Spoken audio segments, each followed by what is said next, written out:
Can I have Dr. Chintan?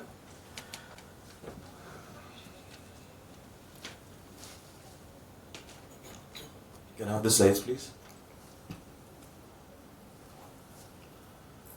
So, good morning, everyone. It's an early morning, but still, I'm glad that we are having these discussions amongst us. So, now for the longest time, macular hole surgeries have been about the 5-step technique, vitrectomy, ILM staining and peeling, and FX and a gas with face down positioning. Now, this has worked very well for a very long period of time. But there, to an extent, there was another step in it, which was praying to the Almighty that the flap does stick and does stay in its place the next day. And this caused a high failure rate in a lot of medium to large size macular holes. So a lot of different techniques came in, the inverse ILM flap being one of the more recent ones, and this significantly increased the success rate. Most of us here would agree that we do achieve a very significant, more than 90% anatomical outcome in most cases with this technique.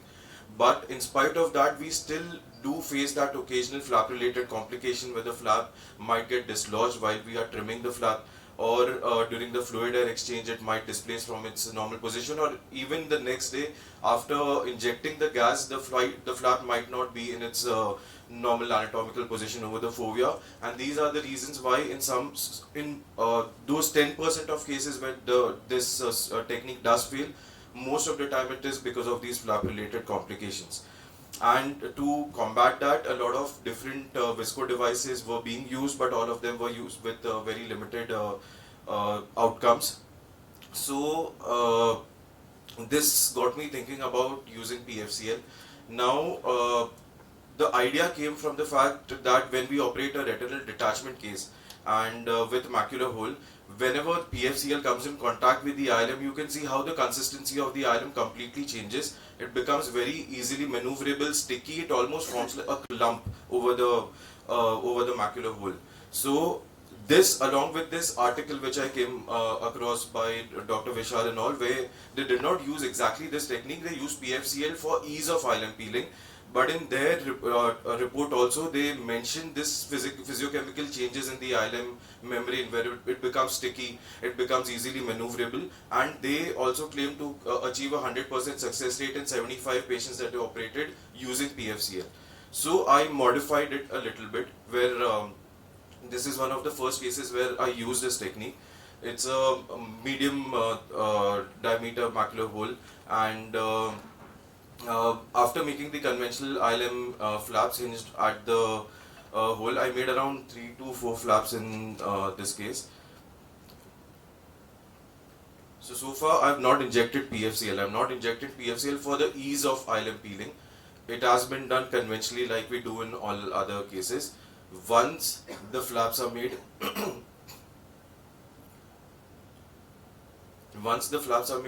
and I'm removing the rest of the circumferential ILM. Now I'll inject a PFCL bubble just adequate to cover the macular hole.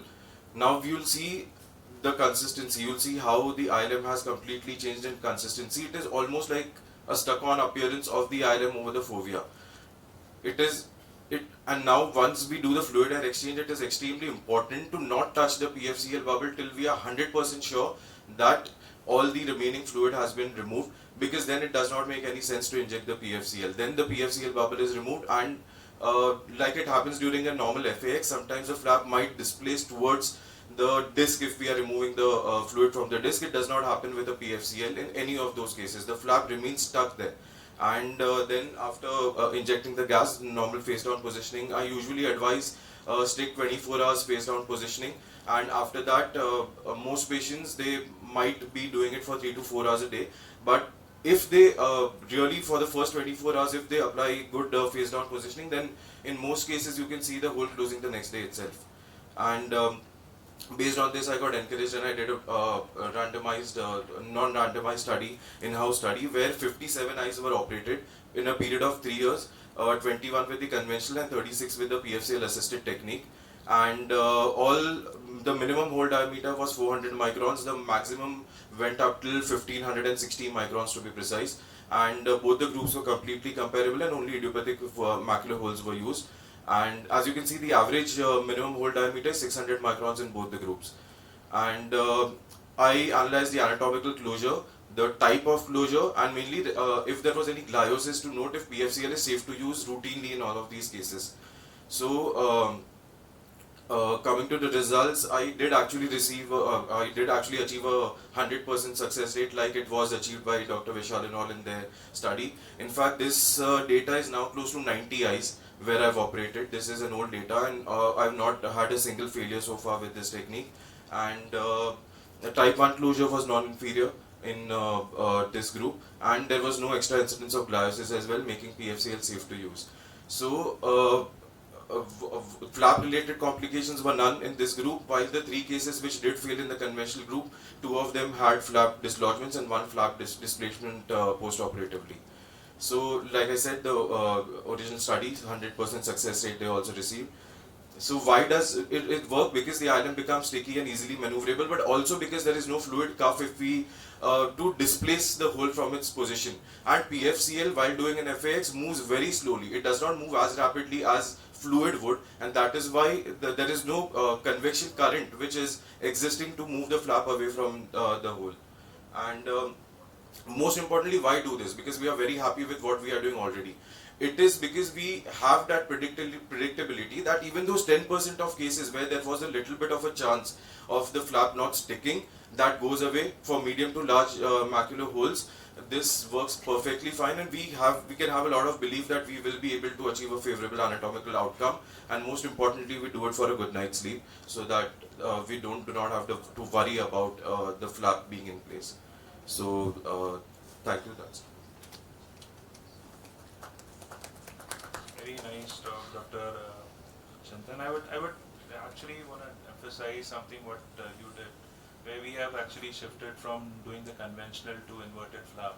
So with your technique, I think one thing which we are more confident about is we are not stuffing the ILMs within the hole. We get desperate, but here it automatically kind of just maneuvers itself whole. And having a better closure is one thing, but having a better outcome of vision would be another thing. I think with time, no, I do have data for the vision, but it is not for all patients, and that is why I did not include it in the study. Right.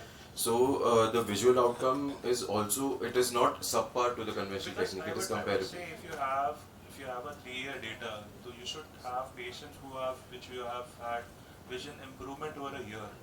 So those are the patients where you can look into the outer retinal complex, where you have the ISOS junction, whether how much they have actually grown in. I am doing that out of these 57 patients. That would give us a very good idea, because what I have noticed in my 6 years of my macular holes, where I have converted to inverted flaps.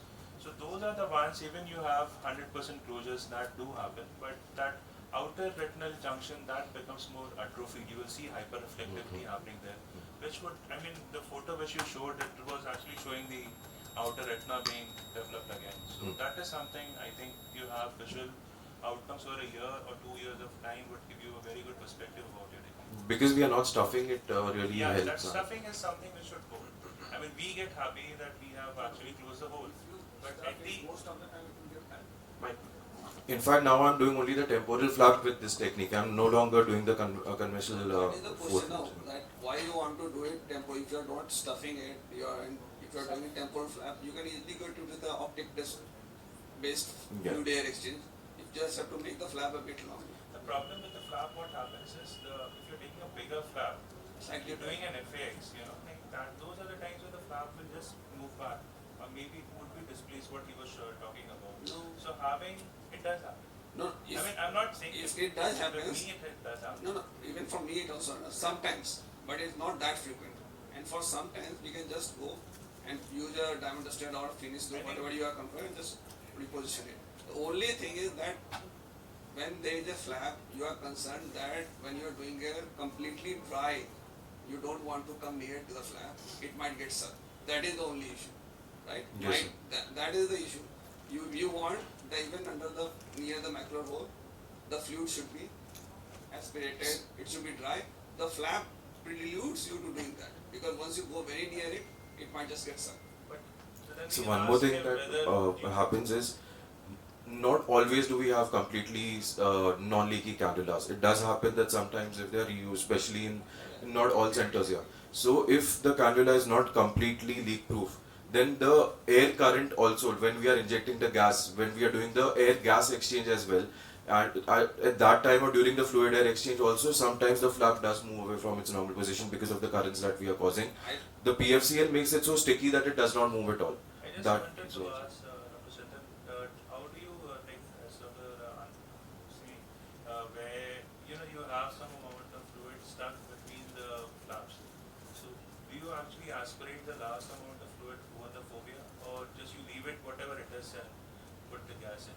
So that's what. So when I do the fluid air exchange, I let the PFCL bubble break. I do not touch it. It breaks when it comes in contact with air. It does not break till it is in contact with the fluid cannula.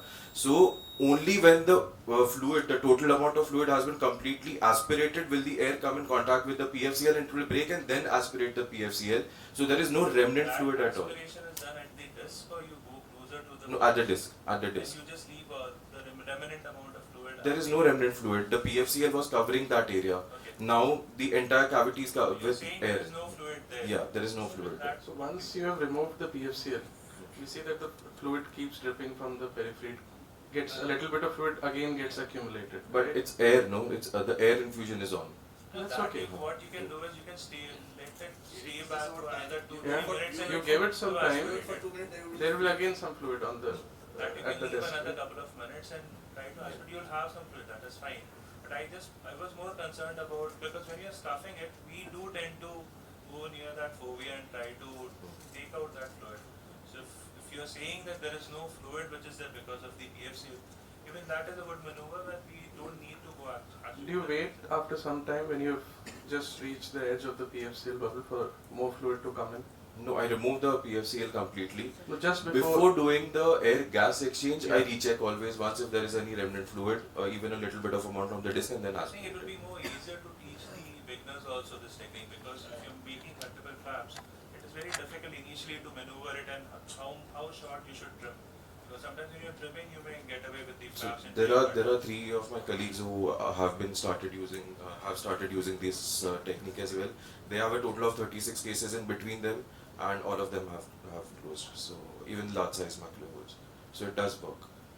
And the changes that you're seeing that happens with the ILM, it of course goes away when you remove the PFCL, right? Those.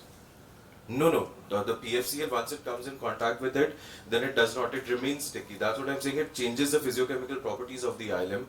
Maybe we'll have to do histological studies to know why it happens.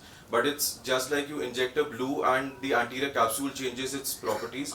The same thing happens when it comes in contact Some with the PFCL might remain behind also, right? When you're talking about that, for the beginners, it is very good. PFCL is a double-edged sword in the hand of a beginner. That's what I'm saying.